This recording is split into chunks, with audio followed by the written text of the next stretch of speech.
ये आकाशवाणी का झांसी केंद्र है। आइए अब सुनते हैं शिक्षक दिवस के अवसर पर डॉक्टर रितेश कुमार खरे सत्य का विशेष कविता पाठ।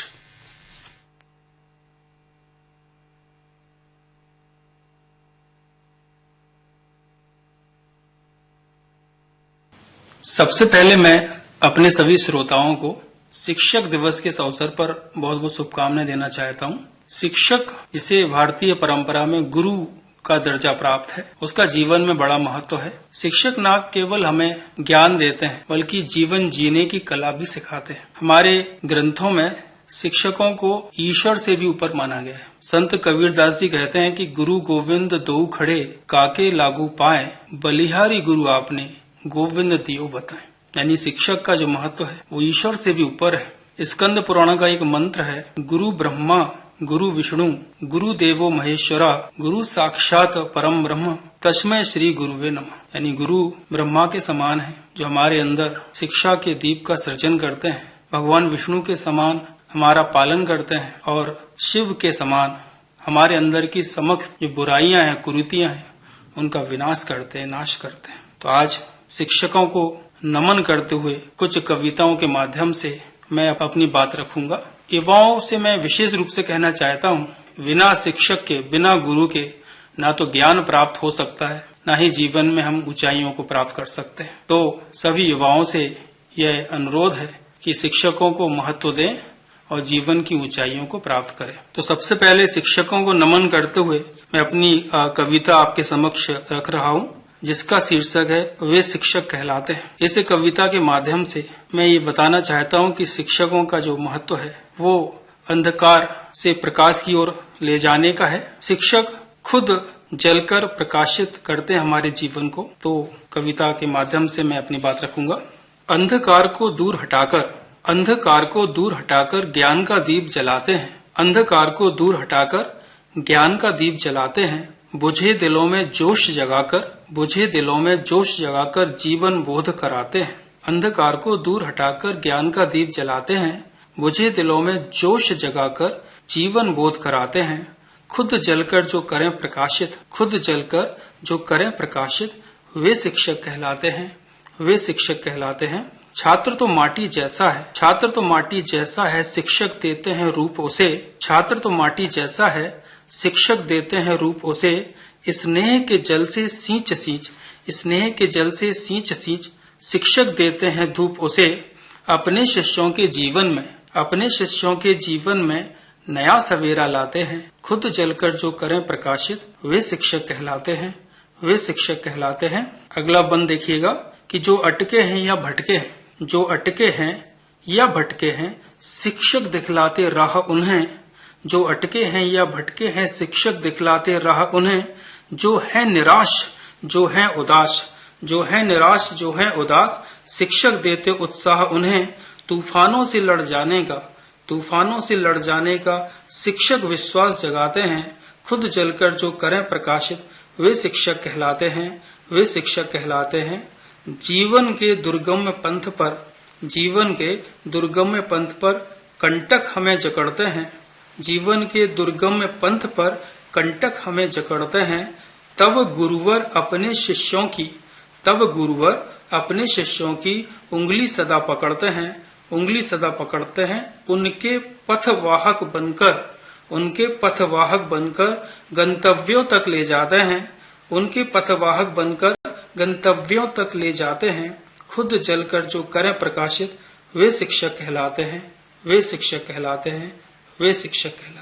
अब मैं युवाओं के लिए अपनी अगली कविता प्रस्तुत कर रहा हूँ, जिसका शीर्षक है तुम युवा हो। इस कविता के माध्यम से मैं युवाओं से कहना चाहता हूँ कि आप में असीम शक्ति है। उस शक्ति का प्रयोग हम सृजन के कार्यों में कर सकते हैं, राष्ट्र की सेवा में कर सकते हैं, विश्व की सेवा में कर सकते हैं। तो युवाओं को निराश होने की आवश्यकता नहीं है। उनको अपने अंदर की असीमित शक्ति को पहचानना है और सृजन का कार्य करना है। स्वामी विवेकानंद जी भी कहते हैं कि उठो जागो और तब तक कार्य करते रहो जब तक कि आपको मंजिल प्राप्त ना हो जाए। तो ये कविता है तुम युवा हो। शक्ति अपनी जान लो। तुम युवा हो शक्ति अपनी जान लो, ठान लो जो वह मिलेगा मान लो, ठान लो जो वह मिलेगा मान लो। तुम युवा हो शक्ति अपनी जान लो, तुम युवा हो शक्ति अपनी जान लो। एक पल भी रुकना समझो हार है, एक पल भी रुकना समझो हार है, चलते रहना जीत का उद्गार है। एक पल भी रुकना समझो हार है, चलते रहना जीत का उद्गार है। व्यर्थ की चिंता चिता का रूप है, व्यर्थ की चिंता चिता का रूप है। जिंदगी में छांव के संग धूप है, जिंदगी में छांव के संग धूप है। यूं ना बैठो, यूं ना बैठो जिंदगी से ऊब कर, यूं ना बैठो जिंदगी से ऊब कर। लक्ष्य साधो साधना में डूब कर, लक्ष्य साधो साधना में डूब कर। हो प्रबल मन भावना यह ज्ञान लो, हो प्रबल मन भावना यह ज्ञान लो, हो प्रबल मन भावना यह ज्ञान लो। है छुपी संभावना पहचान लो, है छुपी संभावना पहचान लो। तुम युवा हो, तुम युवा हो शक्ति अपनी जान लो, तुम युवा हो शक्ति अपनी जान लो। ठान लो जो वह मिलेगा मान लो, ठान लो जो वह मिलेगा मान लो। हमारे जीवन में सफलताएं और असफलताएं दोनों आती हैं। कांटे भी हैं जीवन में, फूल भी हैं जीवन में, हार भी है जीवन में, जीत भी है जीवन में। लेकिन जब हमें जीत मिलती है, सफलता मिलती है, फूल मिलते हैं तो हम उत्साहित हो जाते हैं। पर जब हमें असफलता मिलती है, हमें कांटे मिलते हैं, हमें हार मिलती है तो हम हतोत्साहित हो जाते हैं। तो मैं ये कहना चाहता हूँ कि हमें हर परिस्थिति में हार नहीं मानना है, अंतिम दम तक हमें लड़ना है, संघर्ष करना है और अपने लक्ष्य को प्राप्त करना है। तो एक कविता के माध्यम से अपनी बात रखूंगा। शीर्षक है ऐसे हार नहीं मानेंगे। जब तक दम है अपने तन में, जब तक दम है अपने तन में, डटे रहे थे डटे रहेंगे। जब तक दम है अपने तन में, डटे रहे थे डटे रहेंगे। असफलताओं के डर से हम नहीं रुके थे नहीं रुकेंगे। जब तक दम है अपने तन में, डटे रहे थे डटे रहेंगे। असफलताओं के डर से हम नहीं रुके थे नहीं रुकेंगे। डटकर आगे बढ़ जाएंगे, डटकर आगे बढ़ जाएंगे। ऐसे हार नहीं मानेंगे, ऐसे हार नहीं मानेंगे, ऐसे हार नहीं मानेंगे। हार जीत तो लगी रही है सदियों पहले से इस जग में, हार जीत तो लगी रही है सदियों पहले से इस जग में। फूलों के संग कांटे भी हैं, फूलों के संग कांटे भी हैं। जीवन पथ की हर एक डग में, जीवन पथ की हर एक डग में हंसकर आगे बढ़ जाएंगे। ऐसे हार नहीं मानेंगे, ऐसे हार नहीं मानेंगे। आज अंधेरा घिरा हुआ पर, आज अंधेरा घिरा हुआ पर कल सूरज तो निकलेगा ही। आज अंधेरा घिरा हुआ पर कल सूरज तो निकलेगा ही।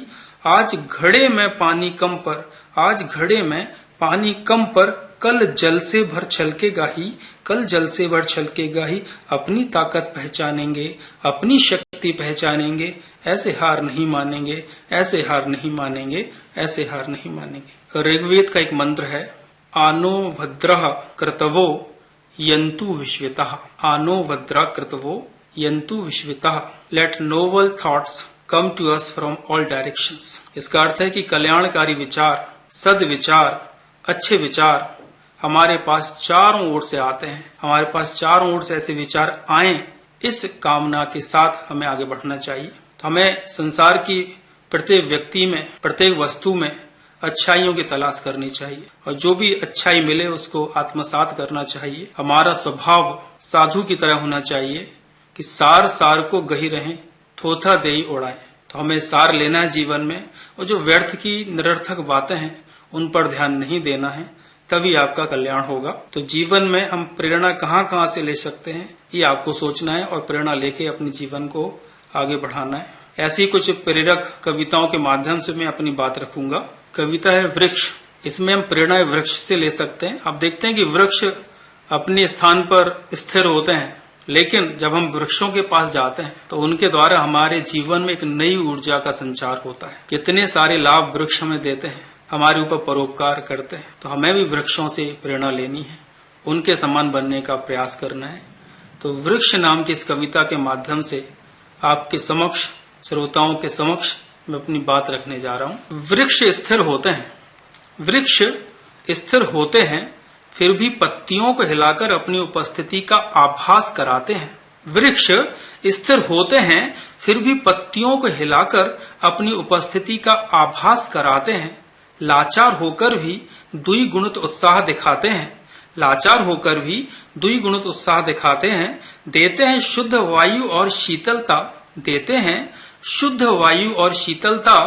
उमंग भरते हैं मन में, उमंग भरते हैं मन में और मिटा देते नीरसता। देते हैं शुद्ध वायु और शीतलता, उमंग भरते हैं मन में और मिटा देती नीरसता। और एक हम है, और एक हम है चेतन के सर्वोत्तम पर्याय, और एक हम है चेतन के सर्वोत्तम पर्याय। पर किसी के लिए कुछ नहीं करते, पर किसी के लिए कुछ नहीं करते, सिर्फ अपने स्वार्थ सिद्धि की आहें भरते, सिर्फ अपनी स्वार्थ सिद्धि की आहें भरते। खुद मुस्कुराना या दूसरों को मुस्कुराहट देना, खुद मुस्कुराना या दूसरों को मुस्कुराहट देना, दोनों में बड़ा विरोध है, दोनों में बड़ा विरोध है। हम सभी को इसका बोध है, हम सभी को इसका बोध है। काश काश हम भी वृक्षों की तरह होते, काश हम भी वृक्षों की तरह होते, अपना जीवन परोपकार में खोते, अपना जीवन परोपकार में खोते। यद्यपि इसका मूल्य हमें नहीं मिलता, यद्यपि इसका मूल्य हमें नहीं मिलता, पर किसी दुखी हृदय का चेहरा तो खिलता, चेहरा तो खिलता, चेहरा तो खिलता। और दूसरी प्रेरक कविता है चिड़िया रानी।